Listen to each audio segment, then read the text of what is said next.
We've been able to grow the business around 4x since we joined forces about 2 years ago. And I would say that that's a pretty successful partnership.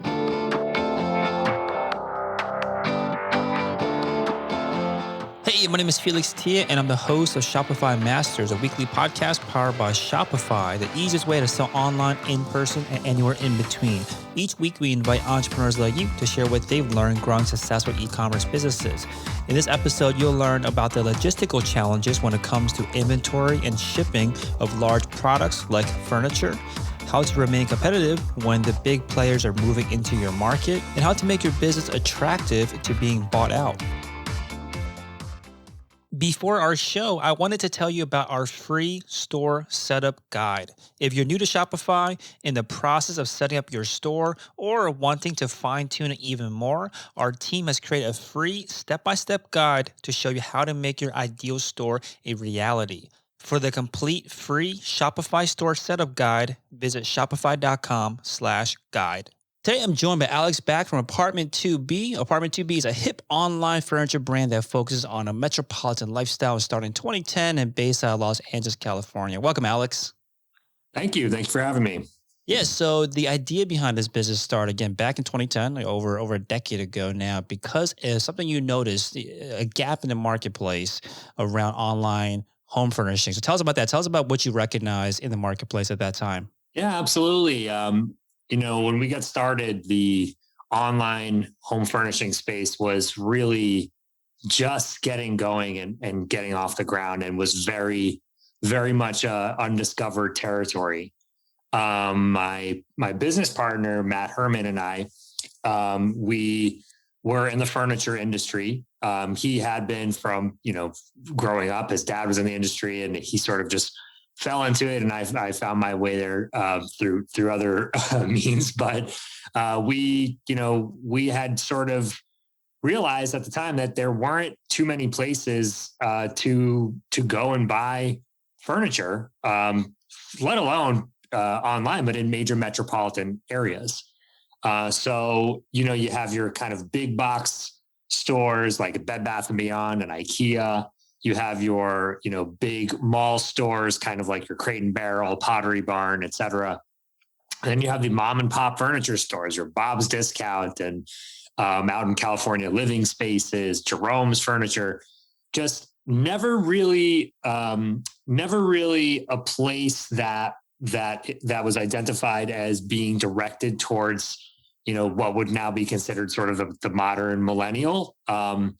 And there was a big gap in the marketplace there. We always said at the beginning that we wanted to bridge the gap between IKEA and Crate and Barrel, and also address some of the inefficiencies of selling to younger people through the mom and pop furniture store model, where that relies heavily on, salespeople who, would make others feel uncomfortable at times, and was just really ripe for disruption and modernization. Got it. So how did you guys know that there would be other people that bought into that idea that, hey, someday I want to buy? I mean, nowadays it all makes a lot of sense, but back then, 2010, still super early. How did you know that this would be the future? Well, that's a great question too. So we already understood that, there were some definitive gaps in the furniture space to begin with, furniture retail. And that it did not cater to the younger demographic. And there was a gap between the IKEAs and the Crate and Barrels of the world.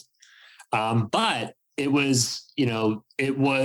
a few things that happened, the biggest of which was the fact that my business partner was a wholesale representative for a furniture manufacturer based out of Mississippi, kind of an old school manufacturer that he represented them on the West Coast, selling to various furniture stores.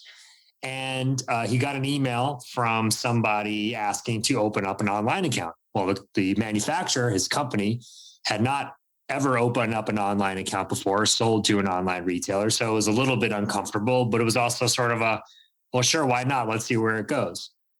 So Matt opened up this retail account. And as he tells the story, he would wake up one morning and it would be like 2 orders, one going to Virginia, the other one going to Seattle. The next day, 5 orders. The next day, 20, 30, 50. And it just kept growing and compounding more and more. That was CSN stores at the time, which ended up becoming Wayfair. So it's a great story because Wayfair is such a major player in our industry. And they were really, at the forefront of things. One of their major advantages was getting started a little bit earlier than everybody else and really paved the way for smaller independent retailers like us to flourish in the coming years. Yeah. Could you just kind of ride that wave with these kind of leaders in these kind of larger players in industry, or were there still challenges where you had to do a lot of education? What's required? What kind of marketing or education is required when you have customers that just aren't used to really buying your product online? Great question. And the growth of larger players like the Wayfairs of the world over the past 10 years has really only benefited Apartment2B and our efforts. Back in the beginning, our biggest barrier to entry was consumer education, making sure people felt comfortable placing a large purchase, furniture or otherwise, online. This is where back in the day, our conversations about our SSL certificate were more important than some of our marketing tactics. So you kind of get a sense of where the industry was then and where it is now. Over the years, people would say to us, friends, family, oh, that Wayfair, they're just buying the market. Can you believe how low they're selling this, or how much they're advertising, or how much, Amazon's getting into the game? And to us, it's always been like, that's fantastic. We just want, our piece of the pie. And we've sort of intentionally, or with eyes open, have piggybacked on the backs of these major players who are really doing most of the heavy lifting and educating consumers that it's okay to buy furniture online. Yeah. So, I think there's always this concern from entrepreneurs that you start a business and all of a sudden the Amazons or the Wayfairs of their industry come in and swallow up the entire market. Are there moves that you made, or that you would recommend other people consider making to make sure that you're, kind of riding the wave rather than kind of swallowed by these bigger players? When it comes to understanding how to position oneself against some major players with a lot more money and a lot more resources, I think it's extremely important to understand who you are and who you're not. And for us, I think we had the benefit of sort of having to be scrappy and having to deal with limited resources, and it sort of defined our path and course of action for us in a way. We didn't have deep pockets, so we had to be crafty and sort of define a personality and a brand identity that made us unique. And this sort of boutique aspect to our brand, this idea that when customers buy something from us, it's something that, they can show off to their friends and say, hey, I found this really cool furniture brand that you've never heard of, or let me tell you about it.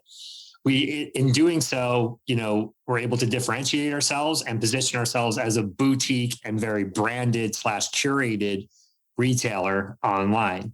In short, we didn't try to play the same game as the rest of them. We went a different route. We went the branded route and tried to build our own customer base from more of an organic standpoint. And I think it really paid off. Yeah, and it's interesting too that I'm sure this is not the main motivator, but the identity that you created with the brand is something that just wouldn't be possible for a larger brand to come and say, hey, we're a boutique as well, because it's a counter to a larger player. Right? You cannot have that really in your DNA if you're such a large player. Now, you mentioned that once you identify who you are, who you're not. It's not as simple as just coming up with like a slogan or a color scheme or something to represent that. So tell us about what are some of the key things that really make sure that this tone, this flavor to your take on home furnishings is pervasive, so that it's spread out. How do you make sure that is a message that's consistent? That's a great question. I think, one of the things we've always been very consistent about is making sure that our brand identity is fun and approachable and has an air of attainability. That coupled with what we like to think is really good taste and style has been sort of our winning formula. So, we have fun collateral and edgy copy. Those things have always been part of our brand identity. I mean, that's fairly common these days.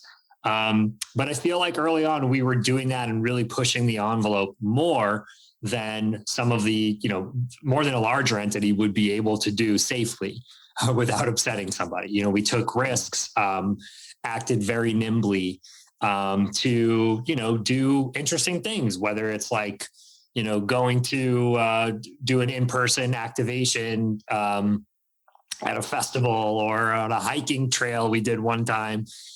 Just goofy stuff that you'd never get approved in a larger corporation, things that were fun and just made us sort of quote unquote of the people, I think have been part of our keys to success. And staying consistent with that, even as a larger entity now, we don't take ourselves too seriously. We try to have fun and try to, really embody this lifestyle approach to home furnishings and, comfort and good metropolitan style, I would say. Yeah. So again, you've been able to choose a marketing, language, copy, partnerships, like where you're promoting your products in a way that cannot be replicated by bigger brands. Is that like the main criteria when you kind of think about, okay, what can we do that's crafty or that is something that a bigger brand cannot do? Or like, how big of a question? How often does that question come up? Like, can this be replicated by a bigger brand? How important is that when you are thinking about these marketing campaigns? Yeah, interestingly, we don't take too much stock in what some of the larger entities are doing. I think we've found that they move a lot more slowly in some ways, at least from a marketing perspective, than some of our like-minded lifestyle brands. So we usually draw inspiration from being aware of not just other like-minded home furnishings brands, but other players in just, lifestyle place, whether it's a coffee brand or an apparel brand. We like to kind of, take our cues from things that we see out in the e-commerce industry in general, amongst boutique brands that embody some of the same ideals that we do. When it comes to, certain other things, I suppose technology is definitely something that, a boutique brand in e-commerce has a lot of difficulty with, I would venture to say, just in the sense that there's so much out there that's very difficult to sift through.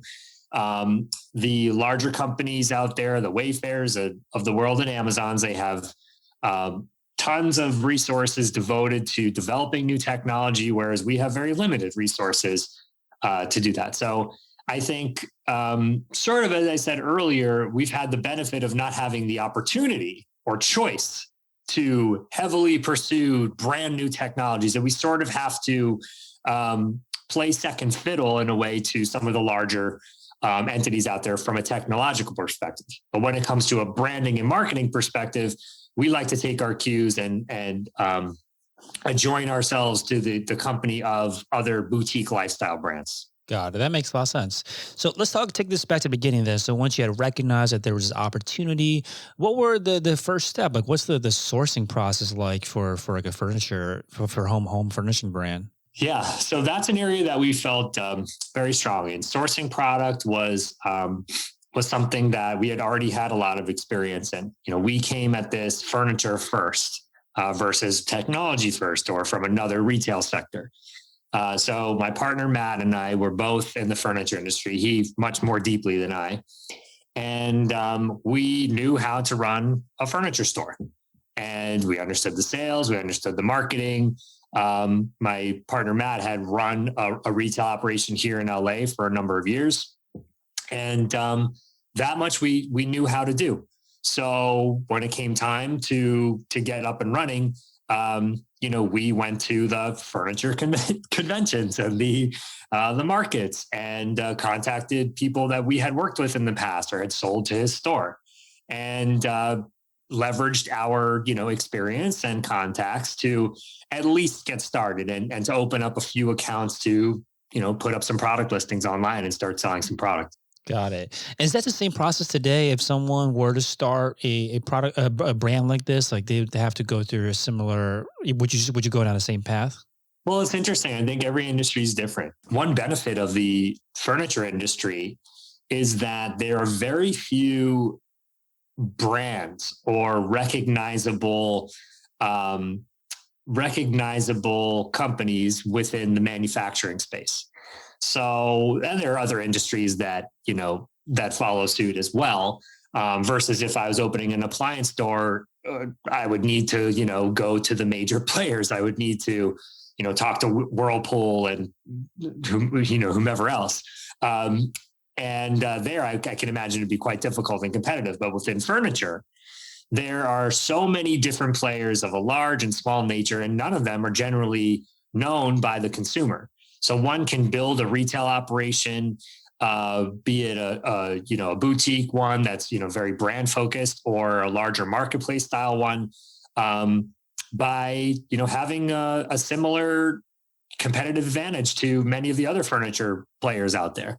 Which is to say that if somebody started an online furniture business right now, they would have almost equal access to product as we have over the last number of years. Their product selection and their presentation of it may certainly differ, but there's very little barrier to entry when it comes to at least our industry and selling product. And you go a little bit deeper, and there's at this point, we're sourcing a lot of product. We produce our own. We have white label partnerships with a number of manufacturers. So we have some advantages in that regard. But at the end of the day, I don't know how much the customer really understands or knows or appreciates that. And, we certainly leverage a lot of the same suppliers and manufacturers that many other furniture retailers do across the country. Yeah, I think that's a good point. As a consumer, if I'm furnishing my apartment, I don't really look at the brand of the furniture itself, but I would care about who's selling it to me. I'll trust that, right? Is that something that your customers are kind of thinking about as well? Like, are there challenges or any benefits to that kind of mindset? No, I think that there's only there are challenges and benefits to that mindset. I think customers, however, in our industry, being that there are no recognizable brands. Well, there are a few. Well, one that I always will call back to is like Ashley Furniture. Ashley Furniture is both a retailer and mostly a manufacturer. And their manufacturing business is the strongest part of their business. They supply so many furniture retailers across the country. And it's become sort of a household name by way of its manufacturing efforts and retail partnerships with other retailers outside of Ashley. However, there are very few Ashleys in the furniture industry. So I think generally by default, unless customers are willing to, really get their hands dirty and dig for information on the, 40 or 50 manufacturers that a given furniture retailer will work with, they're sort of left to the retailer itself to rely on to get all their information from, to build trust with, to be marketed to by. That's sort of an advantage we've always played on, as I've explained. Makes sense. Now, furniture is probably as heavy as it gets when it comes to products sold and shipped online. Tell us about some of the logistical challenges early on or even today when it comes to the inventory and then, of course, getting delivered to the customer. Yes, absolutely. So inventory is its own separate issue. There are many in our space that have vastly different inventory positioning strategies. Apartment 2B's business model has, from the beginning, been based on us taking little to no inventory position. The bulk of what we sell is made to order. A lot of the other pieces that we sell are housed in distribution facilities across the country and are not actually inventoried or stored by apartment 2B. And this is a common practice in e-commerce, of course. It's the concept of drop shipping. But we were doing it from the beginning sort of by default because furniture is very expensive. It's very expensive to store. And we didn't have a choice. We didn't have enough for a 100,000 square foot warehouse and enough change in the bank to supply us enough for to really get behind a good amount of SKUs. So to present a variety in the furniture space, one has to be very crafty. Now, recently, inventory issues has taken on a whole new meaning during the pandemic, just based on the supply chain challenges that everybody has been going through. It's really a major part of our industry. So much so that you're finding new styles, new players emerging, new types of furniture, just by way of what's available and what isn't. So that's an interesting thing to explore. But overall, the logistics of an online furniture operation that serves the entire country they're definitely the most difficult part of the business. It is very hard to ship large pieces of anything across the country, as many of us who have received deliveries of larger items and have maybe been involved in the shipping of them, firsthand how tricky it can be. Yeah, it's interesting too with furniture. It's almost one of those industries that we do buy online nowadays, but we also don't really expect the kind of free 2-day shipping. That mindset's not there yet. I remember when we first moved to a new place, we were buying a bed and wouldn't come for 2 months, and we're like, let's just sleep on an airbed for that entire time, right? It's like we know there's no rush, I guess, as much as other products being sold online. But do you see that mindset shifting where people are expecting things coming sooner, or do you feel like there's going to be a squeeze on how quickly customers want their furniture? It's really interesting, and this comes up a lot, especially this past year. I think in 2020 and the early part of 2021, where we've been conditioned to rely on fast shipping for, I don't want to say survival because that's very heavy handed, but part of our survival, whether it's groceries or, health, medical supplies or things for our children. These are things that we maybe didn't used to get shipped to us, and we are used to receiving things faster than ever. At the same time, we also have experienced massive delays on so many items from so many industries that there's sort of a tolerance that has been built for the timing of things. At least in my experience, I've noticed our customers being a lot more patient with regards to timing and a lot more willing to wait than they were in the past. So that's something definitely to note. At the same time, I think generally, the prevailing thought of the general public will be that there is an expectation that things should ship quickly. And I honestly think the furniture industry and furniture logistics has a long way to go to keep up with the upcoming demand for faster shipping and more efficient and more technologically advanced shipping methods as well. It is very much we're still in the dark ages comparatively to some other shipping methods and companies out there in industries. They're able to ship things a lot more quickly.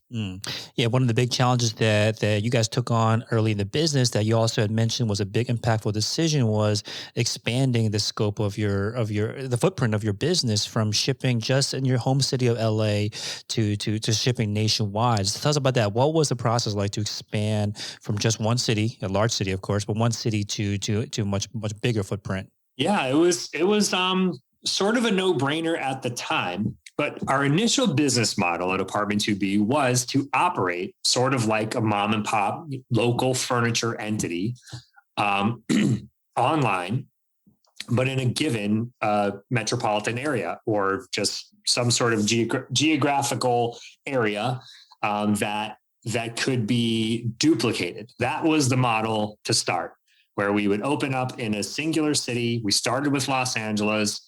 And everything would be within that city. So we operated in the greater Los Angeles. We built our business in Los Angeles, and we were fairly successful for the first few years.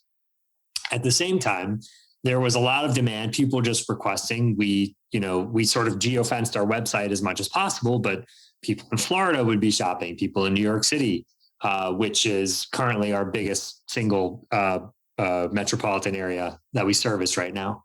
The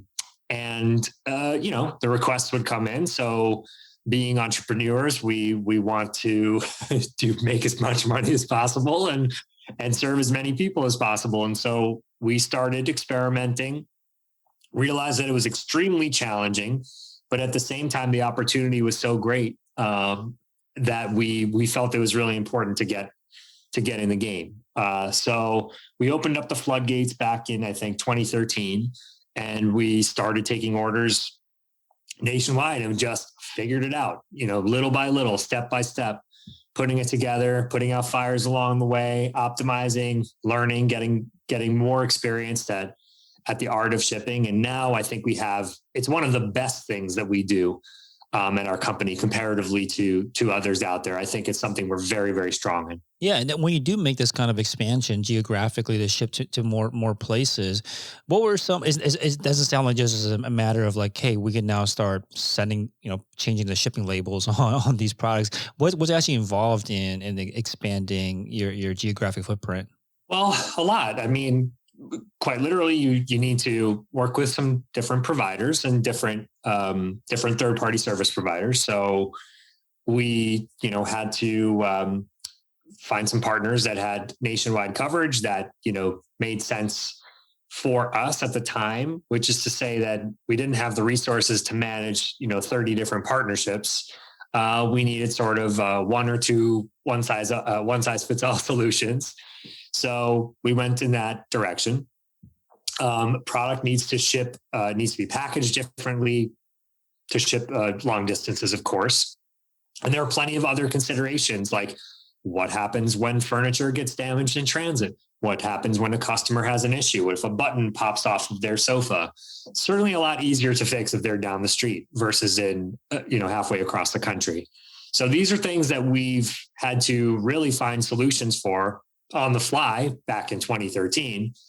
And over the years have sort of refined our processes and procedures around the nationwide logistics aspects of our business. And as I said, I think we do that better than many others out there, just because we've been doing it for a long time. Hey, real quick, if you're enjoying the show, please leave us a review on iTunes to let us know what you think or what you'd like to hear more of. Now, let's get back to the interview.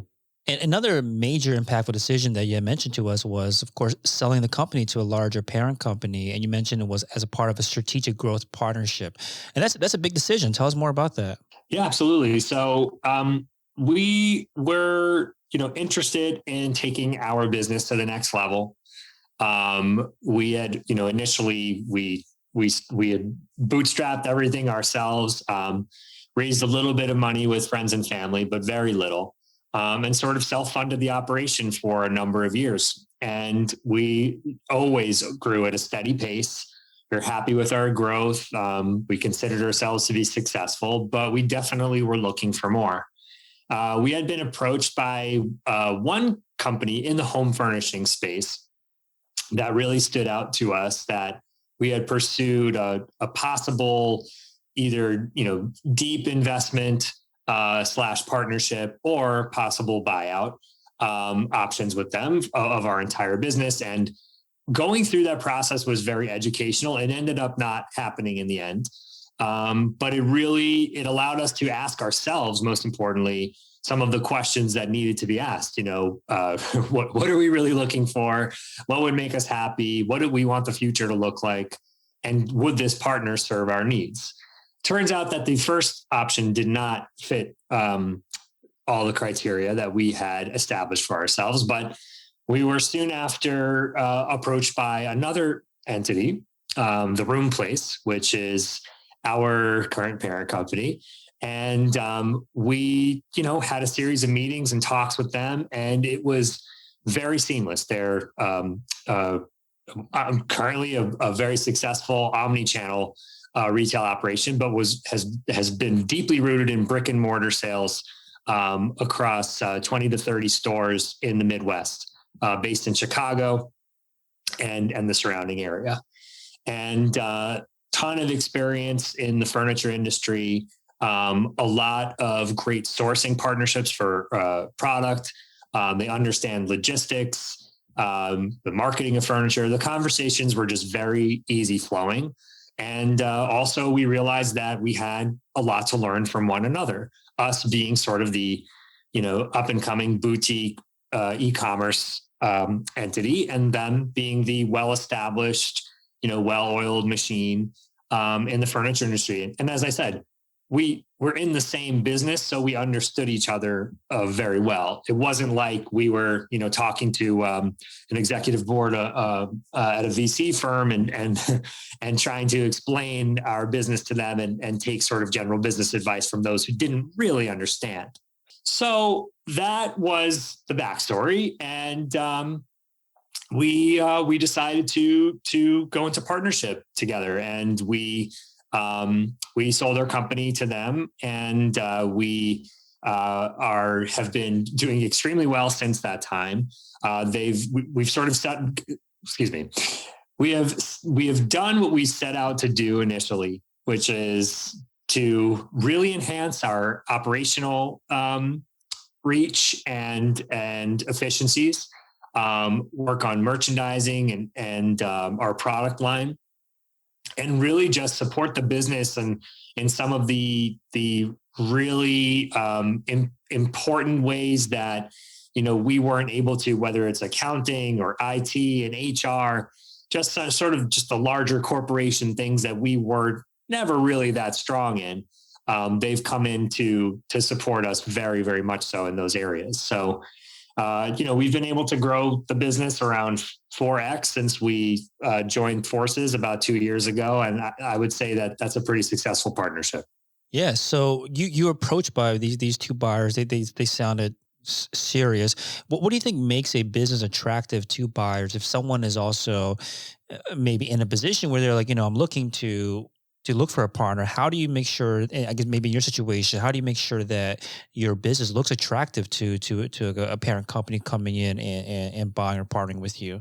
Yeah, that's a great question. I think, we had a lot to offer in many ways, and in some ways, maybe less to offer than other companies that perhaps they were looking to bring into their fold, or that other companies would be looking at. We certainly were not the biggest operation at the time. We didn't have, insane sales and profitability numbers, although we were, a very profitable business at the time, which would be attractive to anybody, I suppose, looking. But I think the biggest thing is that we had some proprietary knowledge, and we had experience in something that this business wanted to be more experienced in, which was simply e-commerce home furnishings. And we've been able to sort of work together. I think our presence over the last few years in their organization, whether directly or indirectly, has prompted many changes that have supported their own e-commerce business and reach. So us having the experience and knowledge for the previous 6 or 7 years that in the e-commerce home furnishing space, I think was probably the most attractive thing. And the fact that we were making money doing it was also very attractive, because it's very difficult to make money in the e-commerce home furnishings industry. I can tell you firsthand. Yeah. And I think, you mentioned that this proprietary knowledge and this experience over the, better half of a decade when they decide to come and partner and when you decide to sell the company. What is it? Is it just beyond like just the stuff that's in your brain and your partner's brain? Like, what is it that they're actually purchasing when they're looking for something like that proprietary knowledge? Is it the processes? Like, what else? How do you make sure that you kind of, I guess, downloaded the knowledge and experience so that it's inside your company, so that the company itself is what's attractive for a buyer? Yeah, that's a great question. I think for us, our biggest advantage outside of just general experience in the various different areas, be it sales, customer service, marketing, logistics that go into running an e-commerce operation in our industry. It was specifically or most prominently our marketing and brand positioning. I think that drew the room place to really be attracted to Apartment 2B. We, have always positioned ourselves as a brand first entity. And I think that's something, the personality, the product curation, and everything else that goes along with that, I think were perhaps the most interesting things. So we have always had, our brand has changed over time. And sometimes it can be a little bit difficult to define in a nutshell exactly what Apartment 2B is all about, because we're about a number of things. But at the end of the day, I think we have a very strong, clearly defined presence in an industry where presence and personality are very much lacking. And I think that was probably the thing that drew them and others to us the most. In the apparel industry, there's no shortage of personality and players, really putting forth a different voice or brand feel. But in the furniture industry, it's even today still quite rare. So I think that's something that we always offered that they were, they or others may have been, perhaps most attracted to. Yeah, and I think a big part of that is you had mentioned to us that you've done a great job with just trying new things out when it comes into the marketing realm, just trying new things out, and in your words, throwing spaghetti at the wall, see what sticks. And you said that there have been major flops but lots of big successes as well. Can you talk to us about some of those? Like, what were some of the kind of hits and misses that you attempted when you went up to bat in the marketing realm? Sure. Well, the foundation of our marketing strategy, what it is today, is based on understanding based on an understanding of our customer's journey and the furniture buying cycle online. For us, their traditional furniture marketing tactics didn't really work for us very well. In the beginning, sort of bringing our brick and mortar experience into the mix. We took a stab at everything, whether it was TV advertising. We had some good contacts in Los Angeles, so we tried that. Billboards, print marketing, in the online space, various paid advertising outlets. A lot of trial and error to see what might work for us. But the more that we did that and had some successes and some failures, we learned about our customers' buying cycle and really understood more their journey in buying furniture online. So we have been able to optimize more and more along the way. We're very efficient with our marketing spend. And our strategy is very focused and well-oiled, has room in it for, some experimentation and branching out. And we've certainly changed things over time. But at this point, I think it's just, the fact that we tried a lot of things that, have worked and haven't worked. Like, for instance, display advertising for us can be great if it's in the exact right spot, but general display advertising for a furniture only retailer may not be the best strategy, because you have to qualify your leads before you market to them. In our industry, I think we found that's an example of one of the things that we talk about and that we've learned, that our customer, is a customer that probably needs to already be looking for furniture to really consider making a high AOV purchase. Our customer takes 2 to 3 weeks to make their buying decision for a large piece of furniture. It generally requires multiple decision makers. So there are a lot of little tidbits we picked up along the way that have that have defined and molded our marketing strategy to what it is today.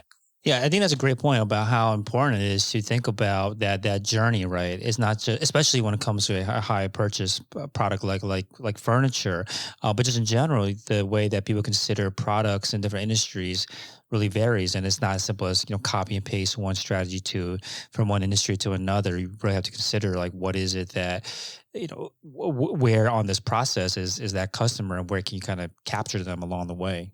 Yeah, it is very important, and it's ever changing.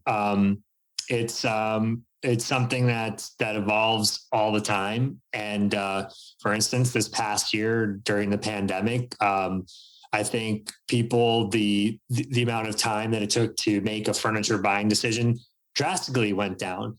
I don't know about all the listeners out there, but I've talked to my wife probably 4 times as much as I did the previous year. So we're able to make decisions on things a little bit more quickly. Things like that, our lifestyles have been disrupted this past year, and things have changed. So I think just really being dialed into your strategy and changing it and being nimble as needed has been extremely important. But yes, the customer journey is so important to understand. And I think just on a very basic level, putting yourself in those shoes of your customer, going through the process of buying something, be it furniture or otherwise, whatever industry one is in, going through other retailers, subscribing to other retailers' email lists, just really understanding the industry and how customers are being marketed to within that industry. Yeah, and once you notice and once you know the kind of steps involved, how much time they spend during each stage, who are the key decision makers, how has this played out for you when it comes to the actual like nuts and bolts of the marketing? Like, what do you do differently than maybe another industry because you now recognize that it takes a certain amount of time and they need to get this kind of information from you to advance to the next stage? Like, how do you use that tactically? Yeah, I think the biggest thing to mention in an industry like ours, which is a high, consideration purchase, is the power and necessity of remarketing to customers. And there are other companies that maybe invest too much in remarketing, and some maybe not enough. But it's a very, very big part of our marketing strategy, and whether that's making sure we get our customers onto our email list so that we're marketing to them organically, or making sure that we are able to follow them around the internet a little bit and make sure that they're reminded of Apartment 2B and the fact that they're interested in buying furniture and they should buy it from us. Over the course of the 2 or 3 week average that our customers making these decisions, we just quite literally, we need to stay in their faces and be in their minds. So that is, a fundamental example of how our strategy may differ from others. An apparel purchase, I know myself, if on Instagram, if I'm seeing some ads for like a cool t-shirt brand or whatever, I'm way more likely to buy it right then as when I'm inspired by it than I am if they're remarketing to me 2 weeks later. So I don't get as much remarketing from those because probably they haven't seen the return in that industry. But I know for home furnishings, if you start looking at a few home furnishings retailers or websites, you're going to see a lot of furniture ads for a long time because they understand, probably like we do, that it takes a little while to make those purchases, and these customers will often come back a second time or third time to purchase too. So it's not a one and done, a love them and leave them sort of strategy. Yeah. Now, when you are attempting these different, when you learn this and you learn this through what sounds like trial and error, try different things out, how do you know when something is worth continuing to pursue? Maybe it just needs a little more time for it to kind of pan out, a strategy of yours, versus recognizing, hey, this is a flop. Let's try something else. How do you make that decision? I think experience is probably the most valuable thing when it comes to decision making in any part of life, which is why a town would go to its elders to make the decisions. They probably walk slower and talk slower than everybody else in the community, but they have the wisdom of experience to be able to guide the others around them. And I think, being able to identify a trend or a pattern early, whether it's a successful one or one path that's leading towards a potential failure, is incredibly valuable. And that's part, one of the things that I'm thankful for, the experience that we've had to be able to make decisions quickly and efficiently. But in the absence of experience, I think one interesting thing that I've really been developing more in my own mind recently is the concept of setting a strategy that makes sense, that you at least can go and measure against it, measure results against what you initially thought. Throwing some numbers out there, maybe making some projections for what a new form of advertising could bring to you over the next 3 to 6 months, setting an end date, setting as many parameters based on the information and knowledge that you have to measure success is the most important thing that one can do. Because then when you do start to see results, you have something to measure them against, and you can start to really make decisions about the results once you start seeing them, because you have you've undergone a very thoughtful process to setting some goals and metrics that you'd like to hit, versus, maybe taking a less organized approach where you're just kind of hoping that something works. Or you're like, well, I throw some money at something and you hope that you see a nice ROI. Well, it's not just about ROI. Some things take a little bit longer and they need some tweaking and optimization. So I think setting some goals and metrics that you're, KPIs that you're really measuring yourself against your own performance is the most important thing, even if they don't even make any sense. It's about the process and the journey of thinking through what you're looking for out of a particular form of advertising or an opportunity that I think is the most important. Yeah, there's something in there too about it's kind of slowing down too, right? Not just kind of diving in. And the way that we talked about this at first, it was like throwing things at the wall, but it was not as haphazard as I first said it, right? It's actually, you had mentioned that you kind of have parameters and have a deadline or some sort of deadline, whether it be looking at the metrics, like, hey, this hasn't hit the metrics we want at a certain point in time. Have a kind of exit plan, right? That when it's a time to turn around if you have to. Yeah, absolutely. And, I think, being that this is a Shopify podcast, I think a lot of the listeners probably are, bootstrapping smaller entrepreneurs like myself. And one benefit and advantage, as I've alluded to a few times, is how nimble we can be, and how quickly we can make changes and adjustments without, going through various levels of corporate approval. I think that's a major advantage. So if something's not working, you can pull the plug quickly. Something is working, you can push it, put the pedal to the metal a lot more quickly as well. The other advantage, I think, of being a smaller entity is the fact that you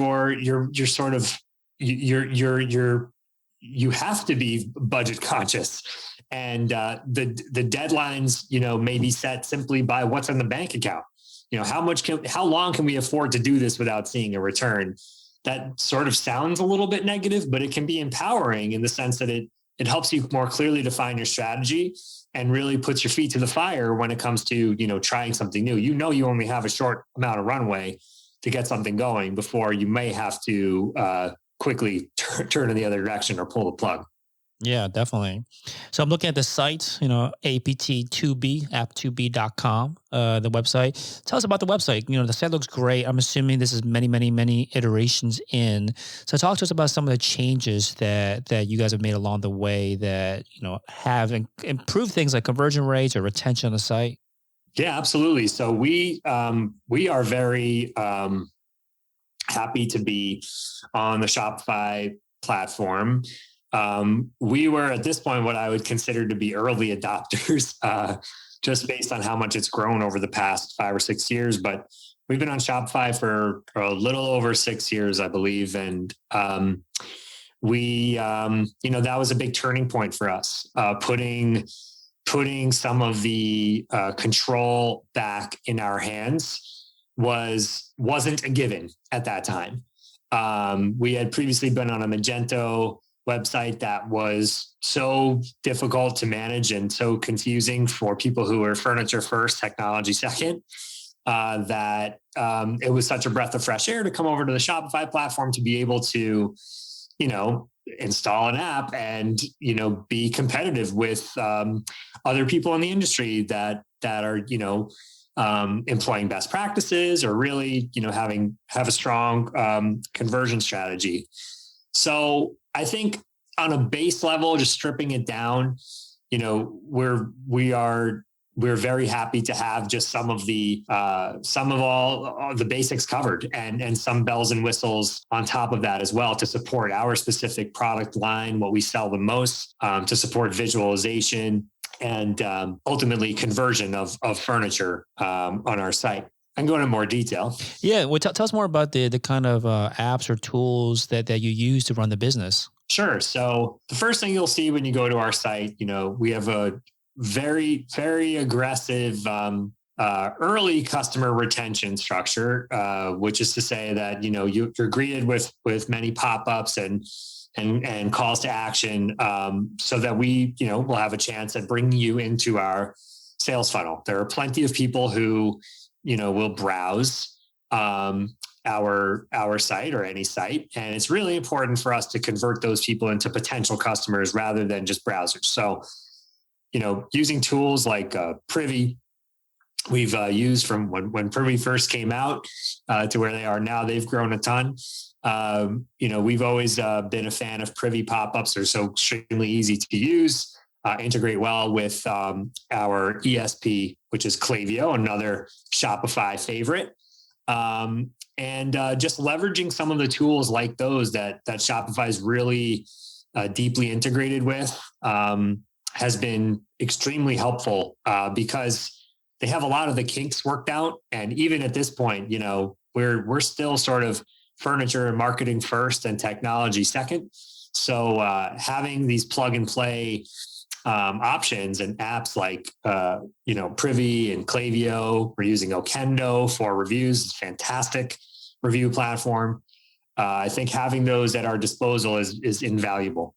Awesome. So apt2b, apt2b.com is the website. And I'll leave you this last question, Alex. What do you think has been the biggest lesson that you learned this past year that you want to apply moving forward? It's hard to think about the last year without just thinking about the incredible increase that we have seen as a furniture industry and an e-commerce industry on a larger scale. When, this time last year in March of 2020, we all thought well, that was fun. It's over now. To see it just rebound and grow so quickly was one of the most eye-opening things for me and probably everybody in our space. And I think just, the concept of it isn't over until it's over. Was a very, very important lesson to learn. And every time, we faced adversity, our main sofa factory shut down for 2 months. We thought we were done, but customers understood. We were able to, get some compassion and patience from our customer base when we most needed it. And we're able to sort of even build upon that. We were transparent and let our customers know when we were having delays and difficulties, and that paid off many times over. We've grown a lot this past year through a lot of adversity. So I think staying patient, understanding it's not over until it's over, and really just trying to assess each issue one at a time and really give it its fair shake before you give up on something is very, very important. Awesome. Okay, thank you so much for coming on and sharing your experience, Alex. Thanks, Felix. Appreciate it. Thanks for tuning in to another episode of Shopify Masters, the e-commerce podcast for ambitious entrepreneurs powered by Shopify.